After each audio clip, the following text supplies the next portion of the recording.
enquanto tudo se transforma. Toma rumo e direção. Nos sentimos tantas vezes seguindo na contramão. Com a música alcançamos vibrações,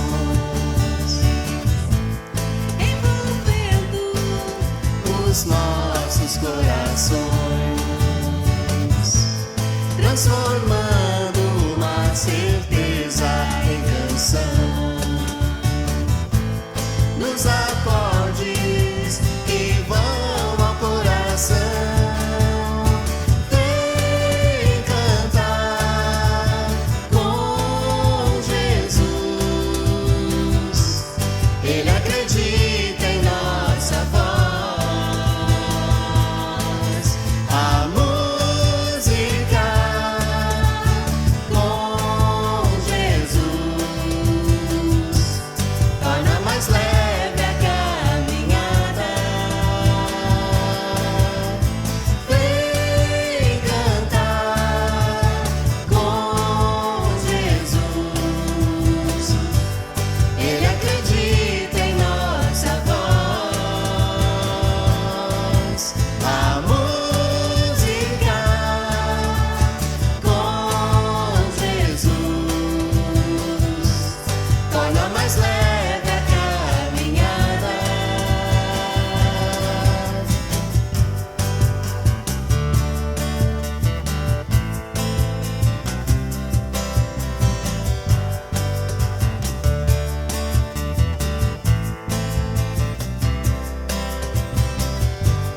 Enquanto tudo se transforma,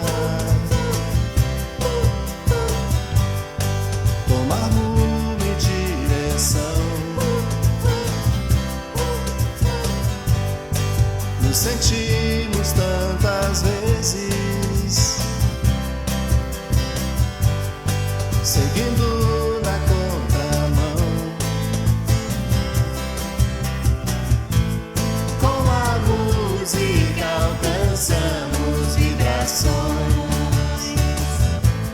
envolvendo os nossos corações, transformando uma certeza em canção. Nos acordes que vão ao coração, vem cantar com Jesus. Ele acredita em nossa voz. A música com Jesus torna mais leve a caminhada. Vem cantar com Jesus. Ele acredita em nossa voz. A música com Jesus torna mais leve a caminhada. Música com Jesus, música com Jesus, música com Jesus. Música com Jesus, música com Jesus, música com Jesus. música com Jesus, música com Jesus, música com Jesus, música com Jesus, música com Jesus, música com Jesus.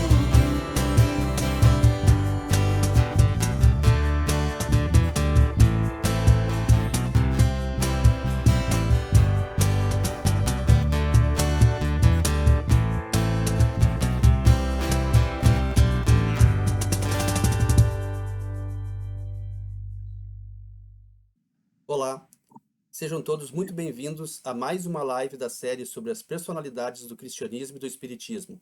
E para o encontro de hoje, Temos como convidadas duas participantes do Movimento Espírita de Cachoeirinha, a diretora da área doutrinária da UME Cachoeirinha e a secretária da UME Cachoeirinha, Carol e Silvane. A palavra é de vocês. Boa noite, queridos irmãos, queridos amigos. Estamos reunidos mais uma vez nessa noite, uma oportunidade de estarmos conversando mais uma vez sobre as personalidades do cristianismo e do espiritismo. Então, nós, de início, vamos convidar a todos a unir os nossos pensamentos, os nossos corações, para entoarmos a nossa prece de início do nosso trabalho, nosso encontro dessa noite. Então, nesse momento, Senhor, te rogamos o amparo, a assistência dos bons amigos espirituais, para que possamos, nesses breves momentos, trazer um pouquinho da história, da trajetória de mais um irmão de caminhada que tanto nos legou com seu trabalho, com seus ensinamentos, com seu exemplo. Te agradecemos, Pai, por essa oportunidade, que possamos, juntos, unidos no mesmo propósito, de aprender um pouquinho mais, de conhecer a história de tantos irmãos que nos antecederam na caminhada, estarmos abertos e juntos nesse instante com o amparo da espiritualidade benfeitora e do nosso Mestre, Jesus. Obrigada, Senhor, pela oportunidade e que assim seja. Então, boa noite, meus amigos. Eu sou a Carol, participo do Movimento Espírita de Cachoeirinha através da UME e estamos aqui felizes, mais uma vez, de estarmos juntos com tantos amigos, com tantos irmãos, para trazer um pouquinho mais da história de uma grande trabalhadora, uma grande irmã que caminha conosco na espiritualidade. Então, também aqui estamos reunidos com a nossa amiga, nossa irmã de espiritismo, né, de jornada, a Silvane. Então, Silvane, contigo. Então, boa noite a todos, é um prazer estar aqui com vocês, aprendendo um pouquinho mais. Eu sou trabalhadora da Francisco de Assis de Cachoeirinha e secretária da UME. Então, nós vamos iniciar o nosso trabalho, né, Silvane, trazendo um pouquinho da história, né, de Amélia Rodrigues, esse espírito que continua nos auxiliando aí na espiritualidade e que nós vamos tentar aqui refletir um pouquinho da trajetória de vida dela, tanto enquanto estava encarnada, quanto depois do seu desencarne, né, porque esse espírito continua trabalhando. Então, a Amélia Augusta do Sacramento Rodrigues, né, nossa Amélia Rodrigues, nasceu na Fazenda Campos, em Freguesia Oliveira dos Campinhos, na Bahia, né, em 26 de maio de 1861. Ela era filha de Félix Rodrigues e Dona Maria Raquelina Rodrigues.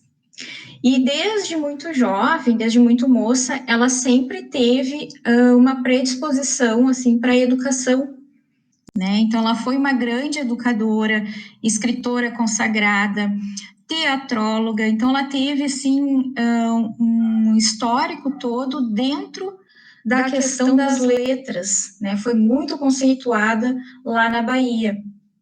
Então, ela é muito conhecida, né? Qualquer um dos seus conterrâneos, até os mais jovens, né, conhecem a história de Amélia Rodrigues. E ela estudou, né, com o cônego Alexandrino Prado. Ela começou essa trajetória dela, estudou com esse cônego, né, e em seguida foi aluna de professores Antônio de Araújo Gomes Sá, né, e Manuel Rodrigues de Almeida. Então, eram grandes educadores na época, bem conceituados, conhecidos, e ela estudou com eles. E ela sempre apresentou essa vocação para o magistério. Isso era inato nela. E aí ela se matricula, então, né, num colégio mantido pela professora Cândida Álvares dos Santos. E ali ela começa a lecionar. Ela começa a lecionar na cidade de Arraial da Lapa. Ali começa a trajetória dela enquanto educadora. Alguns anos depois, acontecem algumas coisas, né, Silvane?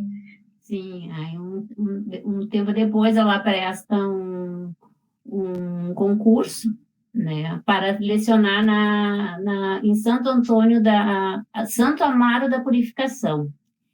E lá ela é aprovada e fica lecionando 8 anos consecutivos nesta cidade.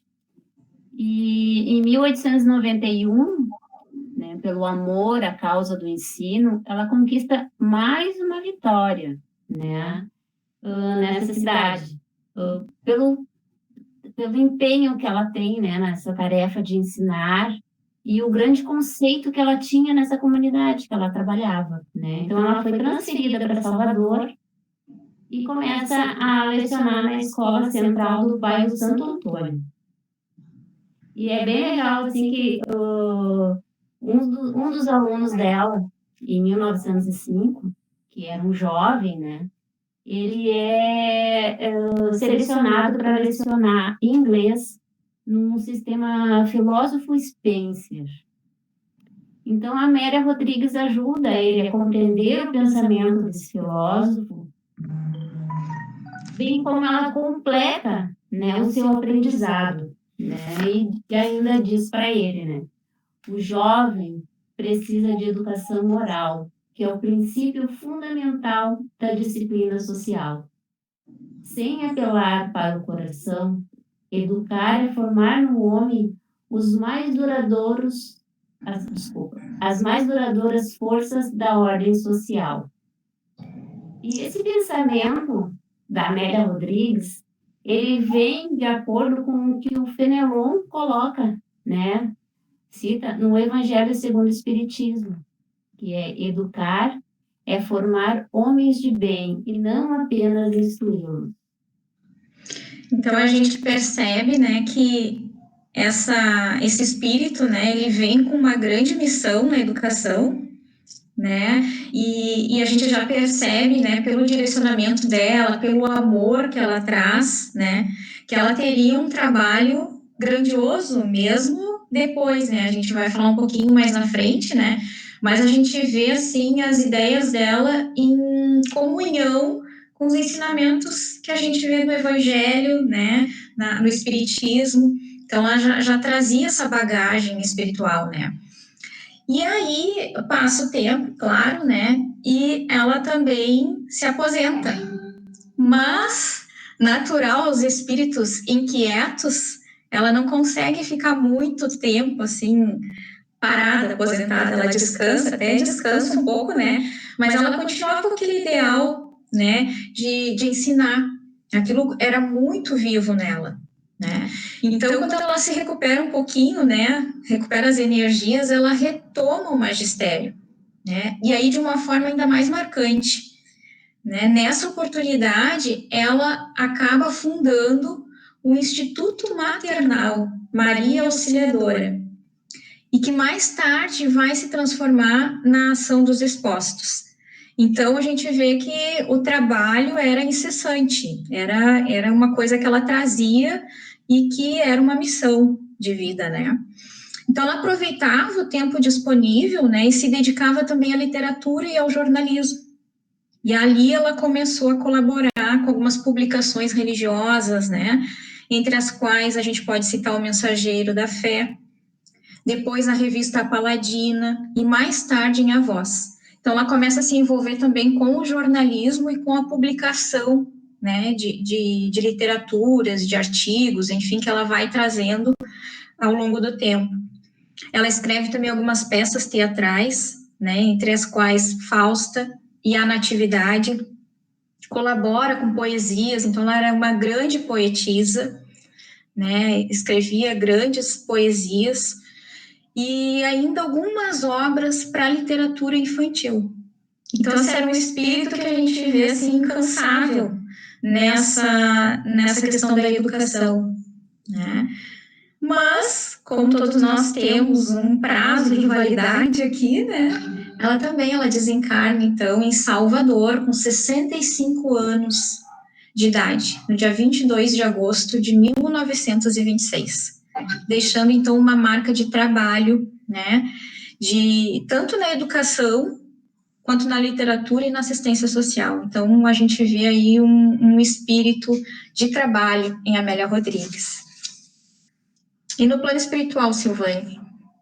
Bom, no plano espiritual, então, continua seu trabalho, né? Esclarecendo, educando, e sempre baseada nos princípios do Evangelho de Jesus.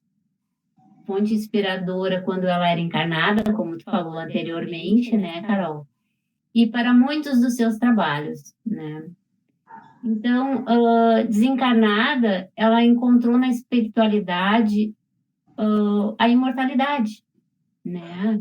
Onde seu espírito se expande, né? Sequioso de conhecimento, um caminho de amor, né? Dando vazão aos anseios mais nobres, aprofundando-se na mensagem de Jesus. E ela também trabalha, né, ativamente na falange de Joana de Ângeles, atualmente, que é a mentora do nosso querido Divaldo, né? Então, pela discografia do Abnegado Medianeiro, ela traz páginas, assim, com uma beleza intraduzível, abordando os mais variados assuntos sobre o Evangelho, que é o tema predileto dela, né? Extraindo lições edificantes para aqueles que estão cansados, sobrecarregados, consolando, instruindo os seus leitores, né? E tem uma vasta literatura que ela traz, né, através da psicografia do médium Divaldo Pereira Franco, brindando o movimento espírita com obras lindíssimas. Tu queres citar, Carol, algumas das obras? Vamos ver, então. Ela tem algumas obras aqui que a gente traz, né? Até o Fim dos Tempos, Há Flores no Caminho, talvez uma das mais conhecidas, né? Primícias do Reino, onde ela traz, né, momentos, assim, do cristianismo primitivo, né? Histórias lá na época de Jesus, assim, com uma beleza, com uma riqueza de detalhes, assim, que emociona qualquer um que leia, né? Quando Voltar a Primavera, Trigo de Deus, são tantas obras, assim, que a gente poderia ficar um tempo aqui nominando, né?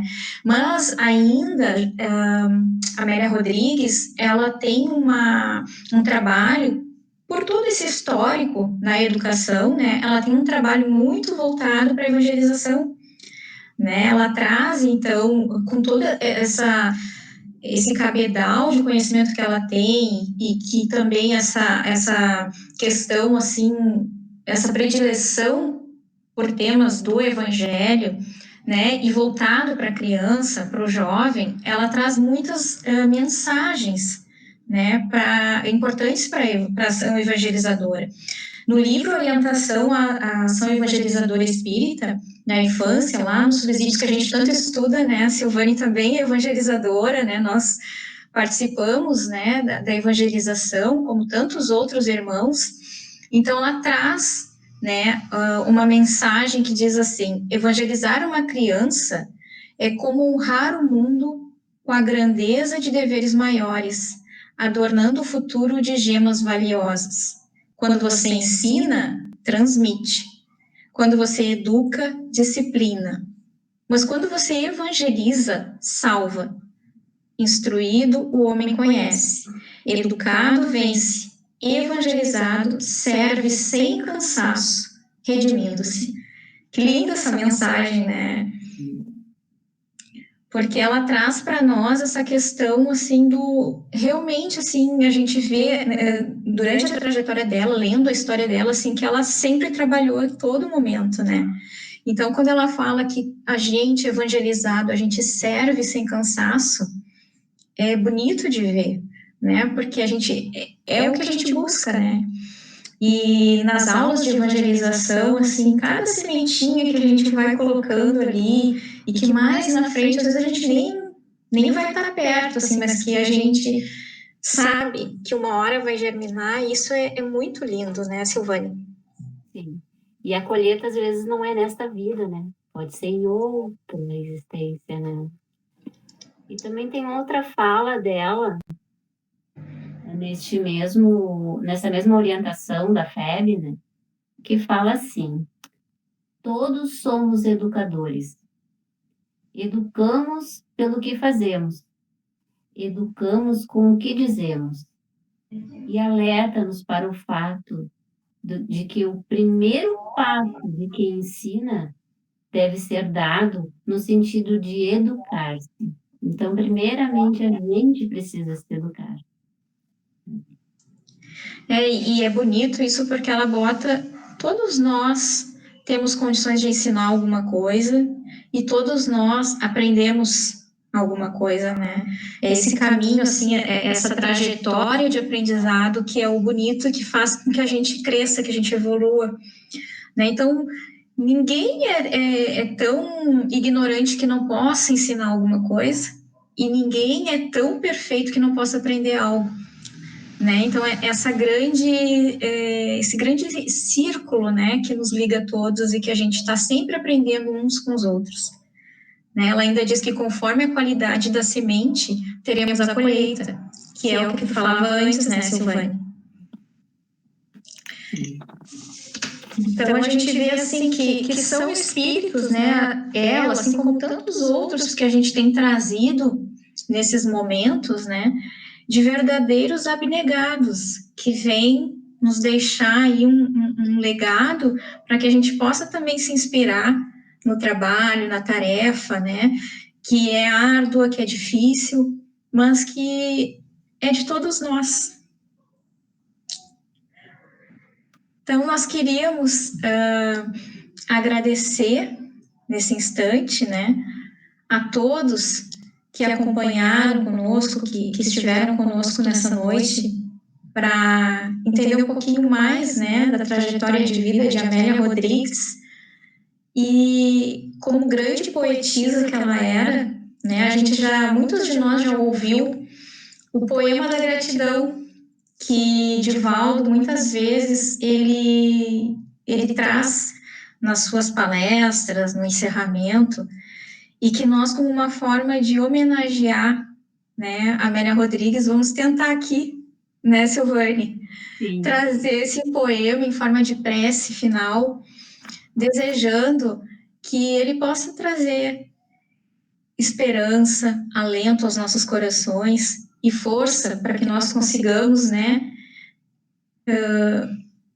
exercitar no nosso dia a dia, né, esses ensinamentos, esses exemplos, tantos exemplos, não só de Amélia Rodrigues, mas tantos, né, e tantos que estão ao nosso lado, às vezes invisíveis, e que nos ensinam tanto, né. Então, o poema da gratidão, e essa versão que a gente está trazendo é aquela declamada por Divaldo nos encerramentos das suas palestras. A gente vai pedir a licença aqui para a gente já encaminhar, então, desde já agradecendo a todos, para a nossa prece de encerramento. Queres iniciar, Silvane? Vamos começar, então. Poema da gratidão. Muito obrigada, Senhor, pelo que me destes, pelo que me dás. Muito obrigada pelo pão, pelo ar, pela paz. Muito obrigada pela beleza que meus olhos veem no altar da natureza. Olhos que fitam o céu, a terra e o mar. Olhos que acompanham a ave fagueira que corre ligeira pelo céu de anil e se detém na terra verde, salpicada de flores em tonalidades mil. Muito obrigada, Senhor, porque eu posso ver o meu amor. Diante da minha visão, pelos cegos, formulo uma oração. Eu sei que depois dessa lida, na outra vida, eles também enxergarão. Obrigada pelos meus ouvidos, que me foram dados por Deus. Ouvidos que ouvem o tamborilar da chuva no terreiro, a melodia dos ventos nos ramos do salgueiro. as lágrimas que choram os olhos do mundo inteiro. Diante de minha capacidade de ouvir, pelos surdos eu te quero pedir. Eu sei que depois desta dor, no teu reino de amor, eles também ouvirão. Muito obrigada, Senhor, pela minha voz, mas também pela voz que canta, que ensina, que alfabetiza, que canta uma oração e teu nome profere com sentida emoção. Diante da minha melodia, quero te rogar, pelos que sofrem de afasia, pelos que não cantam de noite e não falam de dia. Eu sei que depois desta dor, no teu reino de amor, eles também cantarão. Muito obrigada, Senhor, pelas minhas mãos, mas também pelas mãos que oram, que semeiam, que agasalham, mãos de amor, mãos de caridade, de solidariedade, mãos que apertam mãos. Mãos de poesia, de cirurgia, de sinfonia, de psicografias. Mãos que acalentam a velhice, a dor e o desamor. Mãos que acolhem ao seio o corpo de um filho alheio, sem receio. Pelos meus pés, que me levam a andar sem reclamar. Muito obrigada, Senhor, porque posso bailar. Olho para a terra e vejo amputados, marcados, desesperados, paralisados. Eu posso andar. Oro por eles.